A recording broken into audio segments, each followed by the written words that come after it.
munaasabadani waa munaasabad nabadayn ah waa munaasabad tasliix ah waa munaasabadaha ugu khayrka badan cibaadooyinka kuwa ugu wanaagsan ilaahay waxaan ka baryayaa dhammaanteen inuu meesha hagaagsan inagu duwo oo maslaxadu ku jirto oo khayrku ku jiro ilaahay baan ka baryayaa dadkeennana ilaahay waxaan weydiisanayaa inuu nabad dhex dhigo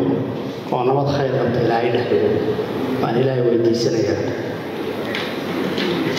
waa ayaamihii ugu khayrka badnaa maalmaha waxaan rajaynayaa in ilaahay ducadeena aqbalo maalmahaas la sooman yahayna hala duceeyo oo ducada hala badiyo intaa ka bacdi waxaan is leeyahay maalmaha 45 oo la qabtay waa maalmo yar waa bil iyo bar raguna wax badan bay fadhiyeen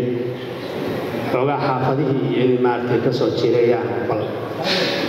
ragga xajka ku maqan intay ka imaanayaan oo aysan ka maarmin ayaan waa joogeen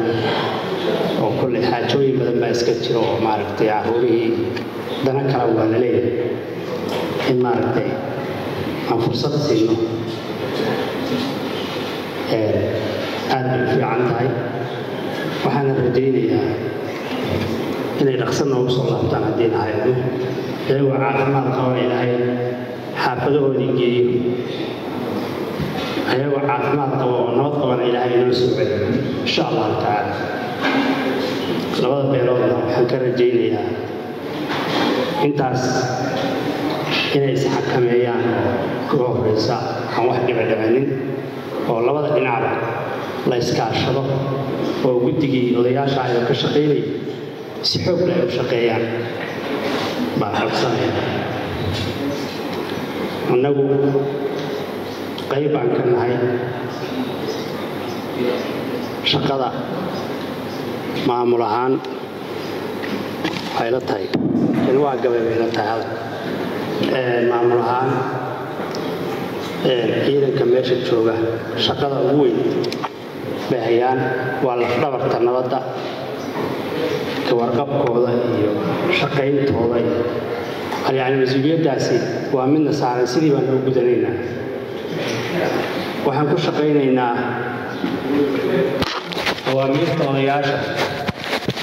waan ku shaqaynaynaa go'aamadoodan ku shaqaynaynaa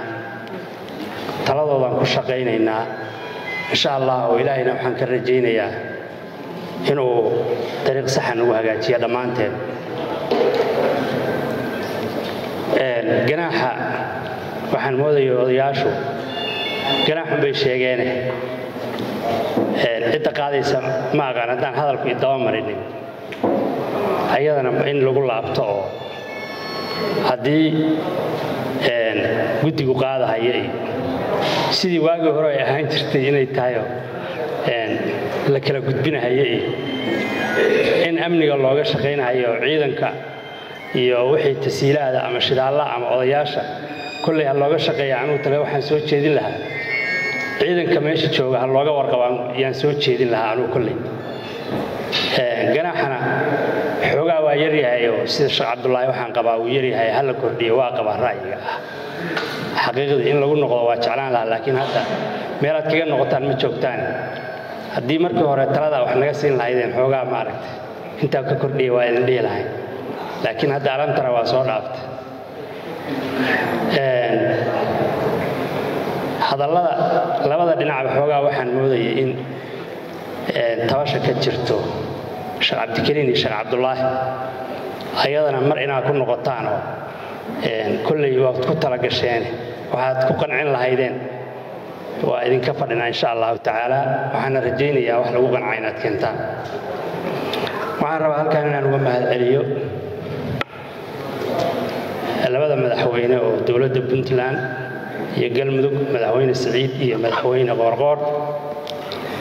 oo hawshaan lafdhabar u ahaa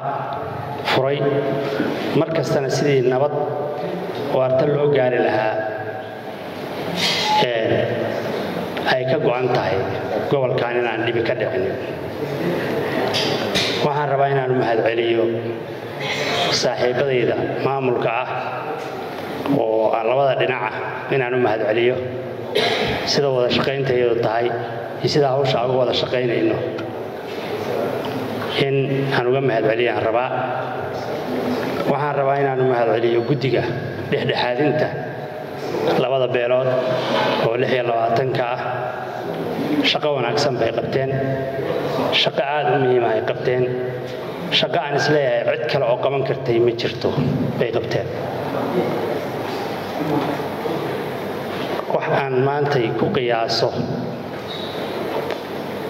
oo aan dhaho la miisaan iyo la maqaan bay yihiin ma garanayo, waayo waxay ka shaqeeyeen baan garanayaa. bishii ama labada bilood 100 qof meel ay ku dhiman jirtay inay nabadeeyeen oo xal ay wadaan oo si degan ay u wadaan oo cadaalad ku wadaan oo odaynimo ku wadaan oo caqli ku wadaan oo diin ku wadaan oo walaalnimo ku wadaan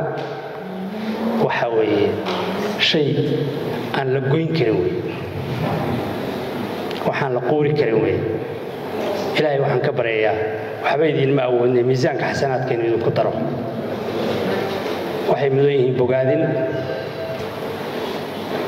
annaguna waxaan ballan qaadaynaa si dhow inaan idinla shaqeyno insha allahu tacaala. waxaan rabaa inaan u mahadceliyo labada beelood odayaashooda oo iyaguna si dhow guddiga ula shaqaynaya oo amiirtooda ku shaqaynaya oo daacadnimo ku shaqaynaya. intaas inaad ugula sii dhawaataan oo aad sidaas ay u shaqaynayaan odayaashu aad ula shaqaysaan oo wax badan aad ku samirtaan oo isu tanasushaan waa idinka rajaynaya, waan idinkaga mahadcelinaya. waxaan rabaa halkaa inaan uga mahadceliyo ciidamada ka shaqaynaya jiidaas oo qorraxda jooga oo dhaxanta jooga oo aan guryaha haysan oo yacni meesha baadiyaha jooga una jooga maslaxadda haddii ilaahay kuu roon yahay inaan wax ka dhicin dhib ah meeshaas. waa u mahadcelinayaa, ilaahay baa abaalkiina gudi kara. waxaan kaloo rabaa halkaan inaan uga mahadceliyo hay-adaha PSA, hay-adda la yidhaahdo muxuu ahaa magaceedii CPD, CARE iyo SSF oo ayaguna howlahan gacan ka geystay wax badan nala qabtay. ayagana waxaan rabaa inaan u mahadceliyo. intaasaan rabaa kelmaddeeda inaan ku soo koobo insha allahu tacaala. asalaamu calaykum waraxmatullaahi wabarakaatu.